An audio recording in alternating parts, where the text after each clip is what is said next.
हाँ, नमस्कार दोस्तों। आज की इस महत्वपूर्ण चर्चा को शुरू करते हैं और आज की इस महत्वपूर्ण चर्चा के अंदर कंपैरेटिव पॉलिटिक्स के ऊपर जो हम बात कर रहे हैं, आज की भी इस चर्चा के अंदर हम कंपैरेटिव पॉलिटिक्स की चर्चा को आगे बढ़ाते हुए फिर से आज संस्थागत प्रकार्यात्मक उपागम के बारे में बात करने वाले हैं या इंस्टीट्यूशनल स्ट्रक्चरल अप्रोच के बारे में। राजनीति विज्ञान या कंपैरेटिव पॉलिटिक्स के जो फादर के नाम से हम फादर ऑफ कंपैरेटिव पॉलिटिक्स के नाम से एरिस्टोटल को जानते, जो हमने पिछले कल की वीडियो के अंदर भी चर्चा की, क्योंकि एरिस्टोटल ही पहले ऐसे स्कॉलर रहे थे जिन्होंने पहली बार अपने समय के 158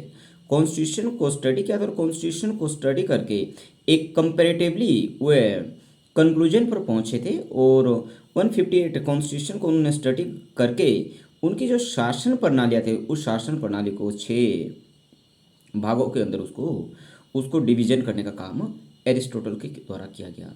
हालांकि जो तुलनात्मक राजनीति है, खास तौर के सेकेंड वर्ल्ड वॉर के बाद 1945 के बाद जब सेकेंड वर्ल्ड वॉर ख़त्म हुआ और पूरी दुनिया के अंदर डिकोलोनाइजेशन का दौर शुरू हो गया था और उस समय की जो दुनिया थी बाइपोलर सिस्टम की तरफ जब आगे बढ़ी थी, एक तरफ सोवियत संघ था, दूसरी तरफ अमेरिका था और दोनों के बीच जो आइडियोलॉजिकल कन्फ्लिक्ट थे, जिस कारण क्या कोल्ड वॉर 1991 तक चलता गया, जब तक कि डिसइंटीग्रेशन ऑफ सोवियत यूनियन नहीं हुआ और कोलैप्स ऑफ बाइपोलर सिस्टम ना हुआ। इस बीच 1945 के बीच और खास करके विद्वानों के बीच और कंपैरेटिव पॉलिटिक्स के अंदर भी काफ़ी डेवलपमेंट हमने देखने को मिला, क्योंकि अब जो पॉलिटिक्स के या राजनीति को तुलनात्मक अध्ययन करने का जो नजरिया था वो भी विद्वानों का चेंज हो गया था और सोवियत संघ के जो स्कॉलर्स थे और वेस्टर्न के जो स्कॉलर्स थे वे अपने अपने मॉडल को बेहतर बनाने की कोशिश कर रहे थे। हालांकि कंपैरेटिव पॉलिटिक्स के अंदर भी और पॉलिटिक्स के अंदर भी राजनीति विज्ञान जो हम बोलते हैं, राजनीति विज्ञान को पूरी तरह से नेचुरल साइंस बनाने का दावा भी इस दौरान पेश किया गया। यदि इस उपागम की हम बात करें तो इस उपागम के अंदर संस्थाओं और उनके द्वारा संपादित प्रकार्यों के अध्ययन पर क्या बल दिया जाता है। यहाँ जो संस्था का अभिप्राय ये रहता है कि व्यवहार के द्वारा स्थापित एकरूपता से रहता है, जबकि प्राक्रिया का जो तात्पर्य है संस्थाओं के द्वारा संपादित कार्य है। ठीक है। और तुलनात्मक राजनीति का जो ये उपागम है 1930 के दशक के अंदर बहुत अधिक ये लोकप्रिय या पॉपुलर रहा और इसके अध्ययन के अंदर जिन स्कॉलर्स का महत्वपूर्ण योगदान रहा, हरमन फाइनर हो, कॉल फेडरिक हो या मॉरिस डुवर्जर और केसी वियर के नाम प्रमुखता के साथ लिए जाते हैं, जिन स्कॉलर्स के द्वारा इस अप्रोच को आगे बढ़ाया गया। तुलनात्मक राजनीति के अंदर यदि परंपरागत उपागम जो है जो मूलतः अपने आप में क्या है, ये वर्णात्मक है या डिस्क्रिप्टिव है। ठीक है। और व्याख्यात्मक और विश्लेषणात्मक नहीं है। ये आपका विश्लेषण या इसका नहीं करता, बल्कि अपने आप में क्या है कि वर्णात्मक है। ठीक है। और इसमें ना किसी परिकल्पना का निर्माण किया गया है और ना ही इसे प्रमाणित करने का प्रयत्न किया गया संस्थागत या प्रकार्यात्मक उपागम के अंदर। जो परंपरागत उपागमों की कमियां ये रही कि जैसे मैक्रिडस की जो महत्वपूर्ण रचना थी जिसका नाम था दी स्टडी ऑफ कंपैरेटिव गवर्नमेंट, जो इनकी बुक 1968 के अंदर पब्लिश होती है, और परंपरागत उपागम की निम्नलिखित खामियों को इसके अंदर उजागर करने का काम क्या है मैक्रिडिस के द्वारा किया गया था। तुलनात्मक राजनीति के जो परंपरागत उपागम में मूलतः जो पश्चिमी राजनीतिक संस्थाओं के अध्ययन पर क्या मूल बल दिया गया था, क्योंकि इसके अंदर क्या है वेस्टर्न कंट्रीज के जो इंस्टीट्यूशंस थे, पॉलिटिकल इंस्टीट्यूशन थी, उसको स्टडी करने का क्या है सेंटर बिंदु या केंद्र बिंदु माना गया था।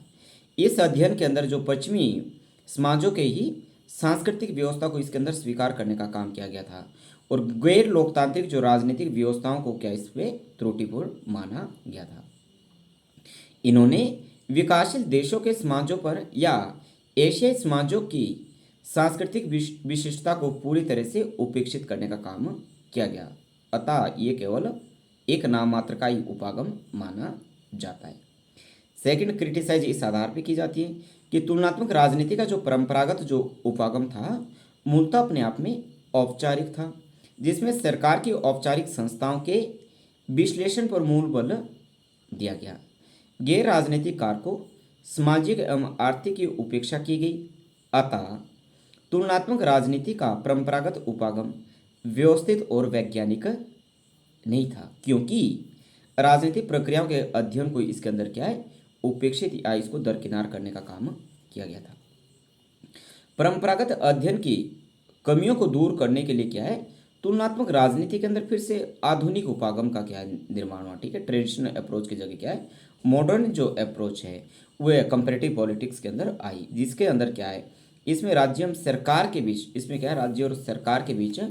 तुलना करने के बजाय इन्होंने क्या किया कि राजनीतिक दलों के बीच तुलना करने पर इन्होंने बल दिया, और राजनीतिक प्रक्रिया के जो व्यवहारिक कार्य की तुलना पर भी इसमें बल दिया गया। तुलनात्मक राजनीति के आधुनिक उपागम की उत्पत्ति के कारण की हम बात करें, जो तुलनात्मक राजनीति के अंदर मैंने कहा कि समय समय पर इसके अंदर डेवलपमेंट हुआ, कि खास करके सेकेंड वर्ल्ड वॉर के बाद। और ये जो डेवलपमेंट है आपका मॉडर्न अप्रोच का, अमेरिका के अंदर क्या 1960 के दशक के अंदर जब वहाँ पे बिहेवियरलिज्म रेवोल्यूशन, व्यवहारवादी क्रांति के परिणाम स्वरूप क्या हुआ कि जो राजनीति विज्ञान है, राजनीति विज्ञान को भी प्राकृतिक विज्ञान की भांति इसको भी वस्तुनिष्ठ एवं वैज्ञानिक बनाने का प्रयास किया गया। और द्वितीय विश्व युद्ध के बाद या शीत युद्ध के दौर के अंदर क्या है, पूंजीवाद एवं साम्यवाद के बीच जो वैचारिक संबंध अपने आप में विद्यमान रहा, और जहां मार्क्स ने अपने आप को स्वयं को वैज्ञानिक होने का दावा करते थे, जिसके विरोध के अंदर political science, American political science association के द्वारा व्यवहारवादी क्रांति के माध्यम से स्वयं को वैज्ञानिक रूप में प्रस्तुत करने का कार्य किया गया था, जिसके परिणाम स्वरूप क्या हुआ कि तुलनात्मक राजनीति के आधुनिक उपागम के क्या है, जन्म होता है या इसकी शुरुआत होती है। तुलनात्मक राजनीति के अंदर यदि आधुनिक उपागम की हम बात करें तो अमेरिका के अंदर जो 1960 के अंदर बिहेवियरलिज्म रेवोल्यूशन या व्यवहारवादी क्रांति के परिणाम स्वरूप ही राजनीति विज्ञान को जो प्राकृतिक विज्ञान की भांति वस्तुनिष्ठ एवं वैज्ञानिक बनाने का इसके अंदर प्रयास किया गया था। और द्वितीय विश्व युद्ध के बाद शीत युद्ध के दौर के अंदर क्या है कि पूंजीवाद एवं साम्यवाद के बीच जो वैचारिक संबंध क्या है, विद्यमान था, जहाँ जो मार्क्सवादी है या मार्क्सवाद है वह अपने आप को स्वयं को वैज्ञानिक होने का दावा करता है, और इसके विरोध के अंदर अमेरिका के अंदर क्या है, अमेरिकन पॉलिटिकल साइंस एसोसिएशन के द्वारा क्या है, बिहेवियरलिज्म रेवोल्यूशन लाया गया, जिसके अंदर उन्होंने भी स्वयं को क्या है, वैज्ञानिक रूप से अपने आप को प्रस्तुत करने का काम किया, और जिसके परिणाम स्वरूप क्या हुआ कि तुलनात्मक राजनीति को क्या है, आधुनिक उपागम का या मॉडर्न अप्रोच का जन्म होता है। तुलनात्मक राजनीति या आधुनिक उपागम का जो आधार है वह रॉबर्ट मिशेल्स के और मॉरिस डुवर्जर की रचनाओं के अंदर हमें मिलता है, जिन्होंने क्या कहा कि संविधान एवं सरकारों की तुलना करने की वजह इसने क्या है, दलीय प्रणाली की तुलना पर क्या बहुत अधिक बल दिया था। परंतु जो आधुनिक उपागम का जो प्रभावी रूप से विकास है वह द्वितीय विश्व युद्ध के बीच देखा गया, जिसके अंदर महत्वपूर्ण स्कॉलर्स का योगदान रहा, जैसे रॉय सी मैक्रेडिस, इन्होंने the study of comparative politics government 1966 के अंदर पब्लिश होती है। Eric Eckstein a perspective on comparative politics, David Apter, Almond and Powell, political development. ठीक है, और तुलनात्मक राजनीति के जो आधुनिक उपागम में राज्य एवं सरकार के बीच क्या है, तुलना करने की वजह क्या है, राजनीतिक व्यवस्थाओं के बीच तुलना करने का प्रयास किया गया था। और माइकल कार्टिस ने क्या है, कंपैरेटिव गवर्नमेंट एंड पॉलिटिक्स 1968 के अंदर जो महत्वपूर्ण रचना लिखी थी, और तुलनात्मक राजनीति के आधुनिक उपागम में क्या है, राज्य एवं सरकार के बीच क्या है, तुलना करने की वजह इन्होंने क्या है, राजनीतिक व्यवस्थाओं के बीच क्या है, तुलना करने का प्रयास किया गया है। ठीक है, और तुलनात्मक राजनीति के आधुनिक उपागम के अंदर क्या है, विकासशील देशों के जो समाजों पर क्या विशेष बल दिया गया था, जिस कारण क्या है, डेविड कोलमैन की बात हो, आलमंड एंड पावेल की बात हो, इन्होंने क्या विकासशील देशों के अंदर जिसमें भारत, श्रीलंका, लैटिन अमेरिकी जैसे देशों के अध्ययन पर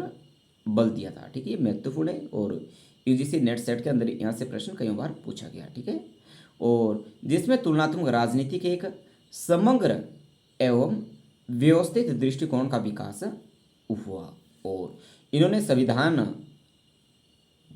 के अध्ययन की वजह क्या है? शासन प्रणालियों के जो व्यवहारिक कार्यकरण या इसके फंक्शन पर मूल बल देने का काम किया गया। डेविड हिस्टिंग्स जिसने सिस्टम थ्योरी को दिया था या सिस्टम थ्योरी को इजाद किया था, और इसके अंदर इनपुट और आउटपुट की जो इन्होंने बात की थी, आगत और निर्गत जिसको हम कहते हैं, और आलमंड एंड पवेल जिन्होंने जिन्होंने क्या है, संरचनात्मक या फंक्शनल स्ट्रक्चरल फंक्शनल अप्रोच से जो राजनीतिक व्यवस्था के बीच क्या है, तुलना करने का प्रयास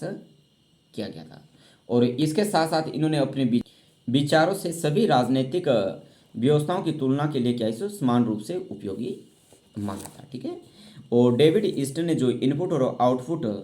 और आलमंड एंड पवेल ने क्या है, स्ट्रक्चरल फंक्शनल अप्रोच के से क्या है, राजनीतिक व्यवस्था के बीच क्या है, तुलना करने का प्रयास किया। और इन्होंने अपने विचारों के माध्यम से क्या है, सभी राजनीतिक व्यवस्थाओं की तुलना के लिए क्या है, एक रूप से समान रूप से इसको उपयोगी माना। और व्यवस्था उपागम का जो सैद्धांतिक आधार है वो क्या है, लुडविक वर्टलाफी ने दिया था, जो अपने आप में एक जीव वैज्ञानिक थे। और उन्होंने सामान्य व्यवस्था के निर्माण पर क्या है, निर्माण करने का प्रयास किया गया था। यदि सिस्टम अप्रोच की बात करें, यदि व्यवस्था सिद्धांत, ये अपने आप में क्या है, व्यवहारवादी क्रांति का ही परिणाम रहा है। और व्यवस्था उपागम की मूल जो मान्यताएं इस तरह से रही है कि समग्र अध्ययन पर बल दिया जाना चाहिए, ना कि खंड या भाग के अध्ययन को महत्वपूर्ण मानना चाहिए। सेकंड, व्यवस्था सिद्धांतकारों के अनुसार ये माना था कि जो समग्र अध्ययन है उसके अवयवों के योग से अधिक है। थर्ड, व्यवस्था परिवेश के अंतर्गत करने का जो प्रयास, जो व्यवस्था सिद्धांतकारों ने क्या है, राजनीतिक व्यवस्था का जो अध्ययन है परिवेश के अंतर्गत अध्ययन करने का प्रयास किया था। फोर्थ, व्यवस्था सिद्धांतकारों का जो मूल उद्देश्य था, राजनीतिक व्यवस्था में एक सामान्य सिद्धांत का निर्माण करना था। और फिफ्थ के अंदर, व्यवस्था सिद्धांत का जो सामाजिक विज्ञानों में जो प्रयोग है, दो विचारकों की देन मानी जाती है। ठीक है। और ब्रोनिस्लॉ मेलिनोवस्की व रेडक्लिफ ब्राउन, ये अपने आप में ये जो मूलतः एंथ्रोपोलॉजी विषय से ये विद्वान जुड़े हुए थे। और व्यवस्था सिद्धांत का जो राजनीति विज्ञान के अंदर व्यापक रूप से जो प्रयोग है, वह अंतर्राष्ट्रीय राजनीति के अंदर मॉर्टन काफलान के द्वारा इसको और अधिक लोकप्रिय बनाया गया था। और व्यवस्था सिद्धांत को मानने वाले जो अन्य महत्वपूर्ण विचारकों के अंदर कार्ल ड्यूश है, स्टेनली हॉफमैन है, चार्ल्स मैक्लीलैंड है, डेविड सेंगर है, केनेथ बोल्डिंग है। ये जो विचारक है ये संघर्ष समाधान या कन्फ्लिक्ट रेजोल्यूशन के साथ भी जुड़े हुए हैं। जैसे आज की चर्चा के अंदर हमने परंपरागत और आधुनिक उपागम के बीच तुलना करने का प्रयास किया, समझने की कोशिश की। और यदि हम डिफरेंस को जाने परंपरागत सिद्धांत और आधुनिक सिद्धांत के अंदर, ठीक है, ट्रेडिशनल अप्रोच और मॉडर्न अप्रोच के बीच क्या है, तो जो परंपरागत अध्ययन के अंदर क्या है, इसमें राज्य एवं सरकार के अध्ययन पर बल दिया जाता था, जबकि दूसरी ओर आधुनिक जो उपागम था, आधुनिक उपागम के अंदर क्या है, दलीय प्रणाली के साथ साथ दबाव समूह, आर्थिक विकास, राजनीतिक व्यवस्थाओं एवं समाजीकरण का भी अध्ययन किया गया था। जो परंपरागत राजनीति था इसका जो क्षेत्र था संकुचित था, राज्य और सरकार तक ही सीमित था, जबकि आधुनिक जो सिद्धांत था इसका जो क्षेत्र है या स्टडी का जो स्कोप था काफ़ी वाइड था या काफ़ी विस्तृत था। परंपरागत अध्ययन के अंदर पश्चिमी यूरोप तथा लोकतांत्रिक देशों के बीच तुलना करने का प्रयास किया गया। और आधुनिक उपागम के अंदर क्या है, यहाँ सभी देशों समाजों के बीच तुलना करने की जाती है ताकि अध्ययन और अधिक व्यापक हो सके। इसके साथ साथ परंपरागत अध्ययन के अंदर राज्य और सरकार का या संविधान का अध्ययन किया जाता है, जबकि आधुनिक अध्ययन के अंदर या आधुनिक उपागम के अंदर क्या है, राजनीतिक व्यवस्था का अध्ययन किया जाता है। तो आज की चर्चा को हम यहीं पे समाप्त करते हैं। और मेरा ऐसा मानना कि एग्जाम पॉइंट ऑफ व्यू के हिसाब से कंपैरेटिव पॉलिटिक्स की जो हमारी सीरीज चल रही है आपके लिए काफ़ी फायदेमंद साबित होने वाली है। Thank you so much.